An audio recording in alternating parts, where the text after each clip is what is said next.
आपने अपनी पूरी जिंदगी खूब मेहनत की, कड़ी मेहनत करी, खून पसीना बहाया और एक संपत्ति आपने जोड़ी अपने लिए और अपने पीछे अपने बच्चों के लिए, माँ बाप के लिए, अपनी पीढ़ियों के लिए। लेकिन इनहेरिटेंस टैक्स ये कहता है कि आपको उस प्रॉपर्टी में से 55% हिस्सा सरकार को देना होगा और बाकी 45% हिस्सा आप अपने पास में रखोगे। तो यही है इनहेरिटेंस टैक्स। और इस टैक्स की वकालत करी है, पुरजोर वकालत करी है सैम पित्रोदा ने। और ये सैम पित्रोदा वही है जो राहुल गांधी का गुरु है। और बिना सैम पित्रोदा के गाइडेंस के राहुल गांधी एक शब्द नहीं बोलते हैं।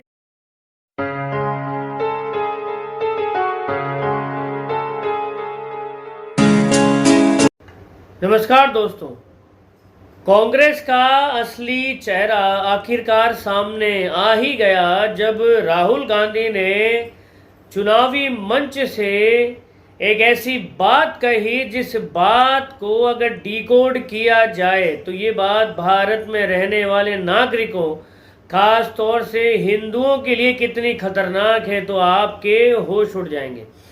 तो राहुल गांधी ने एक चुनावी रैली के दौरान ये कहा कि अगर उनकी सरकार आती है तो वो जो है भारत के हर एक व्यक्ति का फाइनेंशियल सर्वे करवाएंगे कि किसके पास कितनी संपत्ति है और उसके बाद उस संपत्ति का एक हिस्सा गवर्नमेंट अपने कब्जे में करेगी और बांट देगी एक खास वर्ग को। किस वर्ग को?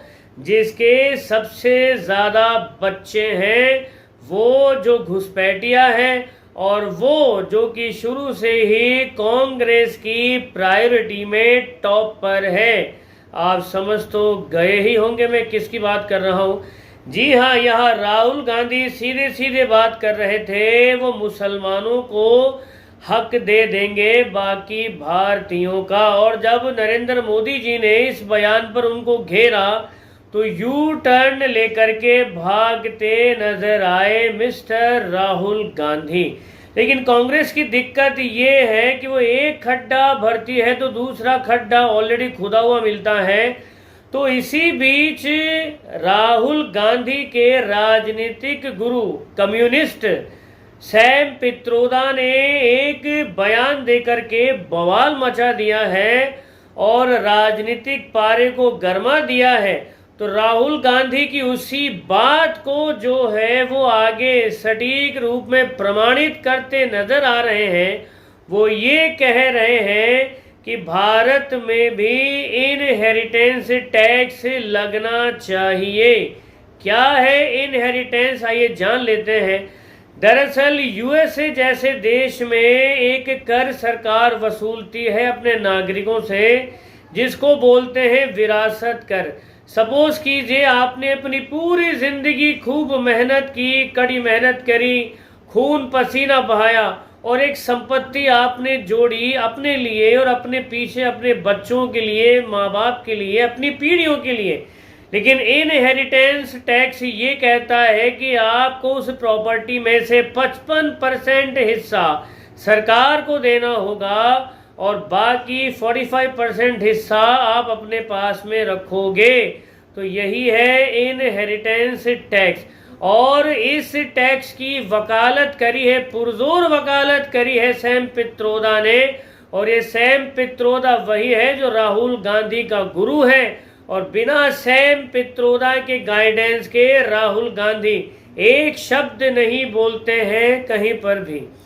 तो ये बयान देने के बाद में कांग्रेस का हिडन एजेंडा फिर से सामने आ गया है कि अगर इनकी सरकार खुदा ना खास्ता वापस आ जाती है तो ये पूरे भारत देश के मिडिल क्लास की, पूरे भारत देश के अपर क्लास की, पूरे भारत देश के समृद्ध क्लास की संपत्ति को 55% संपत्ति को छीन करके सरकारी खजाने में जमा करके वो संपत्ति मुसलमानों को बांट देगी।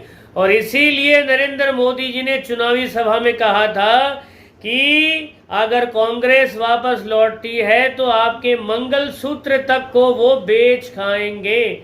हालांकि कांग्रेस ने यू टर्न तो लिया इस बयान से, लेकिन सैम पित्रोदा का दिया हुआ बयान कांग्रेस के गले की हड्डी बन गया है। लेकिन फिर भी सैम पित्रोदा अपनी बात पर कायम है कि उन्होंने जो कहा उस पर विचार होना चाहिए और भारत जैसे देश में इस पॉलिसी को इम्प्लीमेंट किया जाना चाहिए।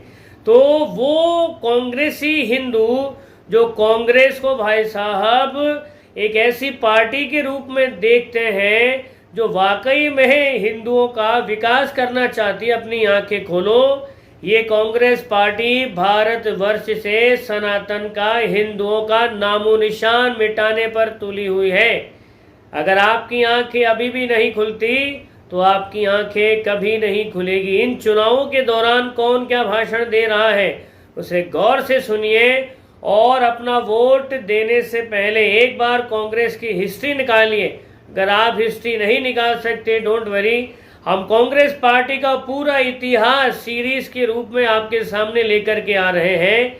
जो वीडियोस अपलोड हो रहे हैं उनको पूरा देखिए तो आपको पता चलेगा कांग्रेस पार्टी शुरू से लेके आज तक केवल एक फ्रॉड है, फ्रॉड के अलावा कुछ नहीं है। हिंदुओं के साथ सिवाय धोखे के कुछ नहीं किया।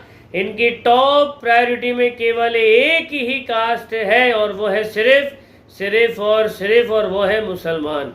लेकिन केवल मुसलमानों को साथ लेकर के देश नहीं चलाया जा सकता, ये बात इनके समझ में ना कभी आई थी, ना आई है और ना आएगी। रही बात भारतीय हिंदुओं की, अब उनको ये चीज़ समझनी है कि ये एक ऐसा समय है चयन का जब वो सही चयन करें और अपनी बच्चों की और अपनी दिशा और दशा तय करें। अभी भी आप अगर किसी किस्म के फेक नैरेटिव या एजेंडे से प्रभावित होकर के अपना वोट कास्ट करते हैं तो आप अपनी आने वाली पीढ़ियों के साथ इनजस्टिस करते हैं। तो दोस्तों, आज की वीडियो में इतना ही लूँगा। मैं आपसे फिर मिलूँगा मेरे नेक्स्ट वीडियो में। तब तक आप खुश रहिए, मुस्कुराते रहिए। जय हिंद।